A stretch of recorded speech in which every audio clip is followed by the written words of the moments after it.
서울 종로구의 한 게스트하우스.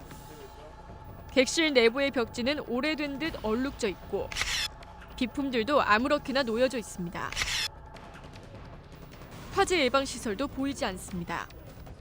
게스트하우스를 운영하기 위해선 객실 내 소화기 한 대와 경보형 감지기가 설치돼 있어야 하는데 복도에 있는 소화기 한 대를 제외하곤 객실 내부에 어떠한 화재 예방 시설도 찾아볼 수 없습니다.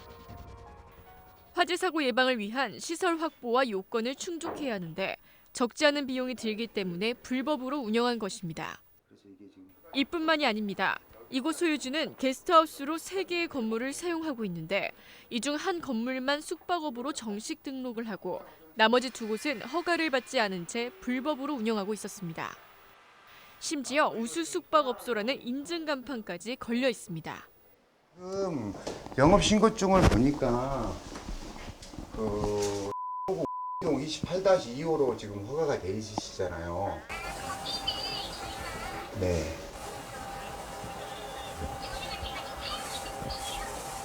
지금 거기 살고 있는 게 아니라 지금 확인해 보니까 관광객들 다 숙박돼 있던데요.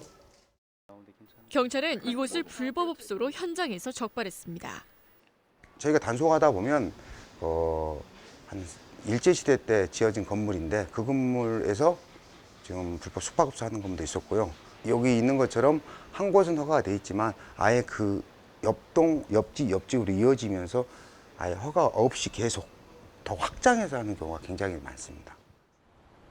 오피스텔과 같은 업무용 시설에선 숙박업을 운영할 수 없지만 버젓이 게스트하우스로 사용하는 곳도 있습니다. 보시는 건물은 총 22층 건물입니다. 제가 건축물 대장을 뽑아보니까 이 14, 15, 22층을 제외하고는 모두 오피스텔로 지정돼 있습니다. 즉 3층을 제외하고는 모두 불법으로 운영되고 있는 것입니다.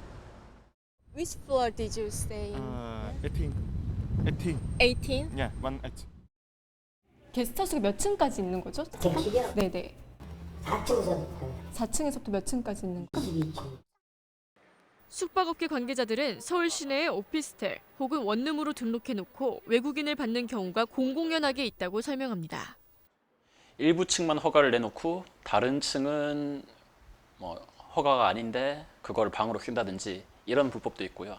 일단은 탈피하기가 쉽고요. 예를 들어서 카드가 안 되고 현금만 된다라고 하면은 일단 특히 외국인들이다 보니까 현금 영수증 이런 개념도 없고요.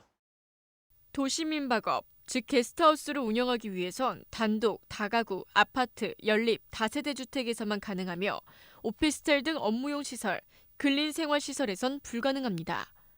또 사업자가 사업장에 실제 거주하고 있어야 하며 사업장의 연 면적이 사업자 거주 공간까지 포함하여 70평 이하가 되어야 합니다. 네, 이제 어떤 구청의 지정을 받고 운영을 하셔야 되는데 이제 지정을 받지 않고 영업하시는 경우들이 많이 있습니다. 이제 대표적인 사례로 오피스텔 등에서 이제 게스트하우스 상호를 걸고 영업하시는 경우가 있습니다. 이런 경우는 이제 공중위생관리법상 미신고 영업이 되기 때문에 1년 이하 징역 또는 1,000만 원 이하 벌금에 처해지는 형사처벌 대상이 됩니다. 지난 4월 말 한국관광공사가 집계한 서울 시내 게스트하우스는 1,150여 개. 하지만 비공식 게스트하우스의 수도 이에 30%에 달하는 350여 개인 것으로 조사됐으며 아직 적발되지 않은 곳까지 합하면 훨씬 더 많은 곳이 불법으로 운영된다고 추정해 볼 수 있습니다. 매년 외국인 관광객이 늘면서 게스트하우스의 수요도 점점 증가하고 있는 가운데 탈세나 부당이득을 얻기 위해 제대로 된 시설을 갖추지 않는 업주들에 대한 집중 단속이 더욱 철저하게 이루어져야 할 것입니다. 무엇보다 게스트하우스 운영자들은 화재 예방 시설을 제대로 갖추는 데 주력해 한국을 찾은 외국인들이 안전하게 묵고 갈 수 있도록 해야 할 것입니다. TBS 홍희정입니다.